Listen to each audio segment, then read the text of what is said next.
Con moito humor e metido xa no ambiente do Entroido, o Concello de Vilanova presentou a programación para o seu Momo 2020. Nesta edición a temática queda bastante clara. 1 de marzo, si el tiempo lo permite, y no estamos todos detenidos por la autoridad bolivariana aquí presente, que está vigilándonos, dice que bromas ningunas, y pues tendremos el Momo, esperemos que el tiempo acompañe, tendremos el Momo.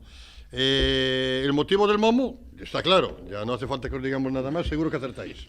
O Concello ponse o reto este ano de superar a cifra de 2.200 persoas desfilando. Vamos a superar as 2.000 personas desfilando. Xa o ano pasado a superamos, este ano vamos a superar, queremos superala. Concretamente, hoxe acabamos de cerrar unha das carrozas tamén máis importantes con máis de 100 personas. E, bueno, que queremos chegar ás 2.200, 2.300, ese é o noso objetivo, desfilando en Vilanova de Arousa. O Momo 2020 conta como invitados con David Perdomo e Xacobe. O cómico coruñés mostrou a súa gratitude e sorpresa por participar nunha festa con tanto humor. É fantástico estar aquí, estou acojonado porque se isto é a roda de prensa e xa hai este pollo montado, non quero pensar o día 1.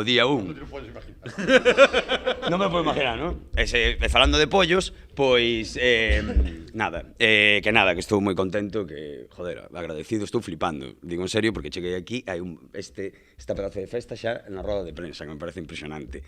Pola súa parte, Xacobe animou a veciñanza da comarca a chegarse ao Momo de Vilanova. Todo transparente, tan transparente que poder ver desfilar aquí casi 2.500 persoas non é moco de pavo. Veñan con tempo, aí donde aparcar, pero veñan con tempo. O desfile vai durar sobre unhas 3-4 horas, é unha cousa rápida, como todos os anos. Contamos que antes das 2 da mañá temos acabado.